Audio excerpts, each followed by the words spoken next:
Welcome back. We're changing things up on the channel here.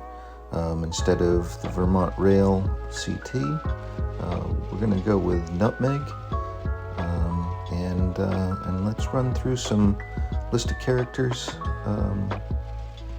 for today. We've got a boxcar. It's loaded. It's going to the storage track for later placement. We've got a buffer car for the tank car.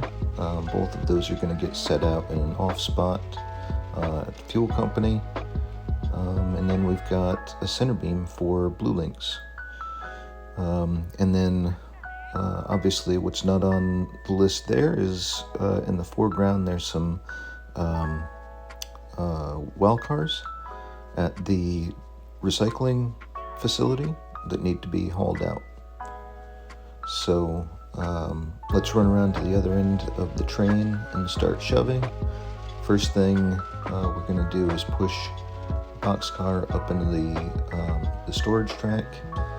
Then we're going to bring the center beam down into Blue Links, and then we're going to go back up to the runaround and run around the tank car and buffer car, and then shove those.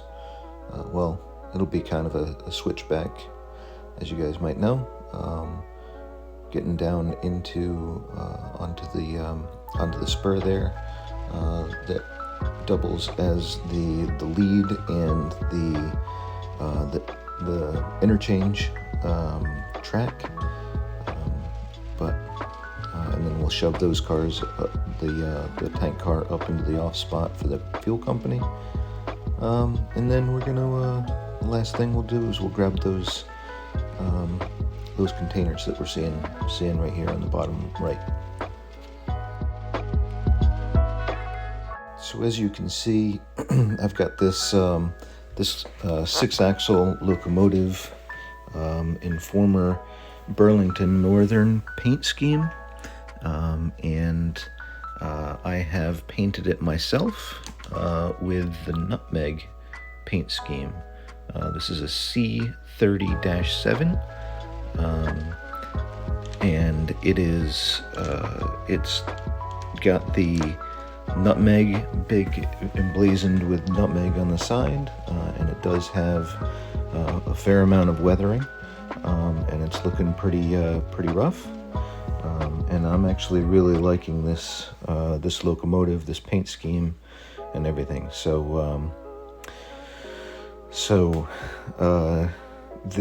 The nutmeg was done with a Cricut stencil, and I just simply printed it out, stuck it on, and then painted the nutmeg right there on the side.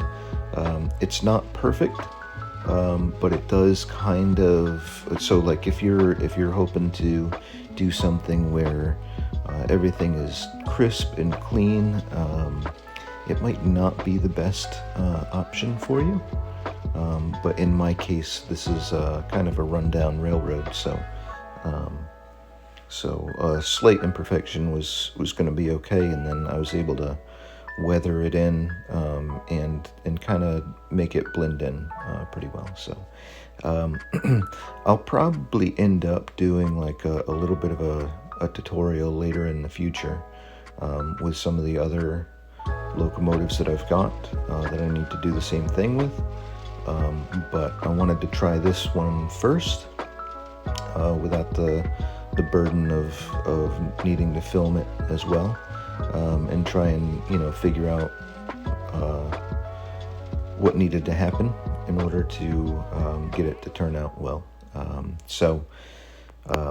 Anyway, I'm really happy with this locomotive, and I hope you like it too. Let's uncouple the center beam, get that down into Blue Links. We've got the boxcar up there on the storage track already. That was a pretty quick maneuver.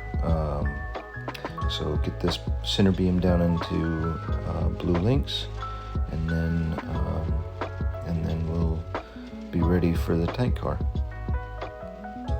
Here's a great shot of the Nutmeg locomotive just going over the road crossing. slow it down a little bit for you.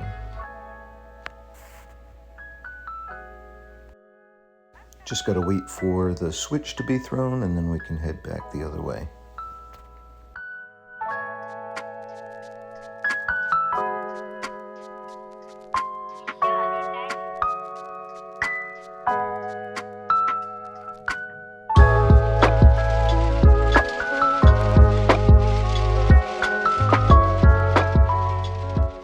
Okay, coming up, we've got some fancy camera work that is a little jittery, so do feel free to skip through it. I was attempting trying to film this kind of like somebody sitting on the side of the track doing some rail fanning, following the cars in and zooming in and all that sort of stuff, but unfortunately the movements of the camera were just simply not smooth enough. They weren't slight enough. A little bit of jitter might have been okay, but the jitter that I feel is a little bit too, just like that. It's just too abrasive, and so while I do like the idea of it, I don't know how well it works. But I'm gonna try and figure that out, because I feel like that kind of movement adds a little bit to the realism of the rail fanning sort of videos that I've got going on. So, but for today, please do forgive my jitters with the camera movements, and hopefully I can work it out in the future. Here's some really nice close-up shots, though, of this locomotive as it's backing out of the spur. Man, when I first painted the Nutmeg on the side, it was a nice clean locomotive, and it was a little startling, that big Nutmeg on the side of it. It just didn't look right, but you put some weathering on there and get some rust and some grime, and man, it just sort of blended right in, and it looks, I don't know, I couldn't be happier with it, honestly. All right, enough talking about this locomotive. Let's go do a run around, pick up the tank car and its buffer, and get those down into the fuel company. Obviously, in the past, I've called the fuel company Champlain Fuel, but I think I'm feeling that I need to change the name of that, because, I've got this Connecticut-based locomotive now, so, and Champlain is way up next to Lake Champlain, so in Vermont, and it's just not working. So for now, we're just going to call it the fuel company, and who knows, maybe I can develop some signs or something that would make that stick, and just be like on the nose. But all right, so let's hook up and get these cars over that spur, just behind it's the track just behind the containers there in the foreground. So if you can make sense of that. So we'll hook up and we'll get over there, and then we'll grab the containers, and then we'll get out of here.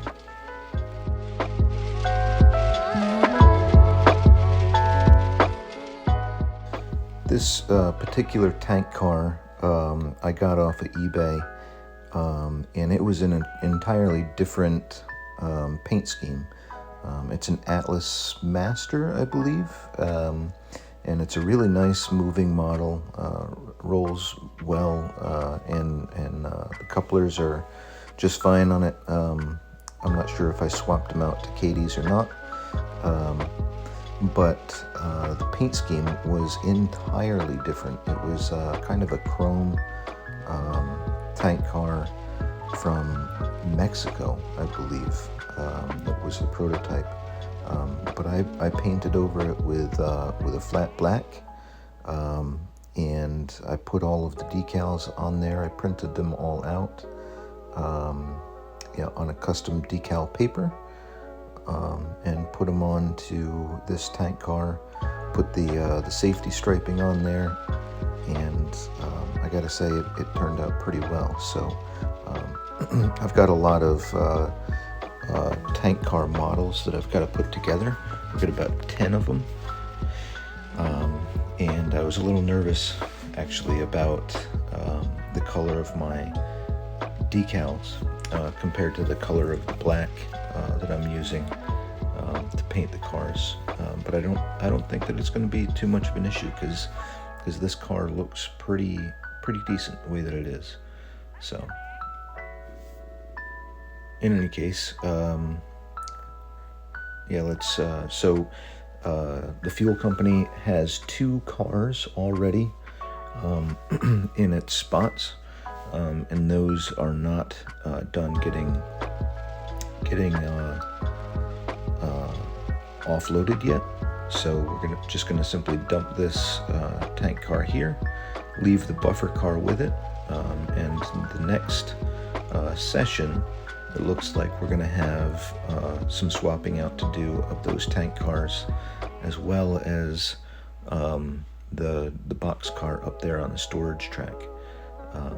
As a rule on this layout for myself, I always, whatever session I'm doing, at the beginning of it, if there's a car or cars in the storage track or in an off spot or something like that, I generally try and shove those into the industry or get those to where they were supposed to go. So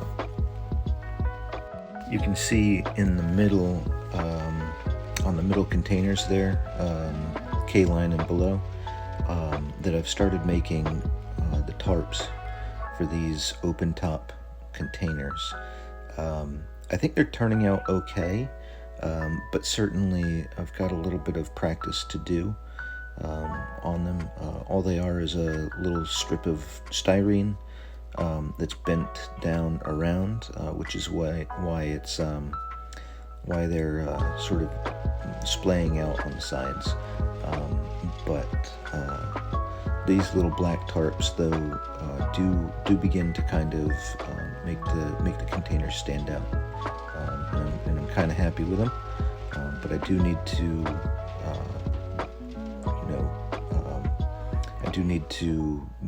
do a couple more and perfect it before I make a video on it.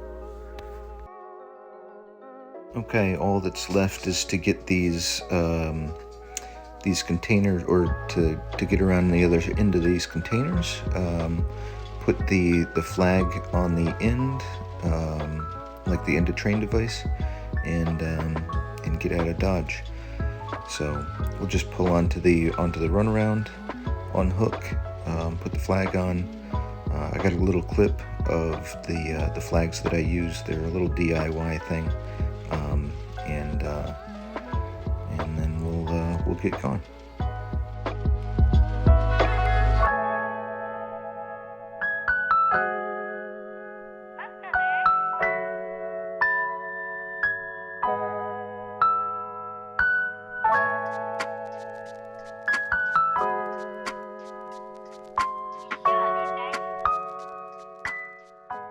Here's that little flag. It's just a bent piece of wire with some Tamiya masking tape and some red marker on the tape. So, and then we just simply put that.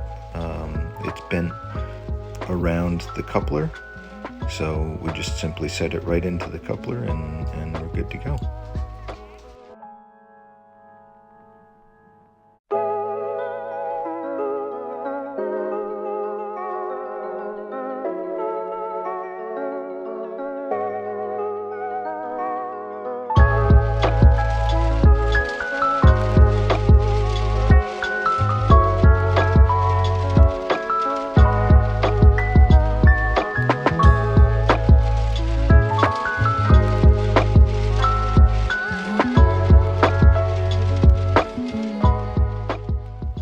Okay, let's hook up to this this cut of cars, and we're going to shove them back onto the runaround a little bit, charge the brakes. So we're going to get back onto the runaround to get clear of any trackage, so we're not tying anything up. Charge the brakes, check the paperwork, and all that sort of stuff. Do a safety check before we get out of here, and then we should be good. So if you liked that video, do give me a thumbs up, comment, subscribe, all of that sort of stuff, and then we will see you on the next one. Thanks so much for stopping in.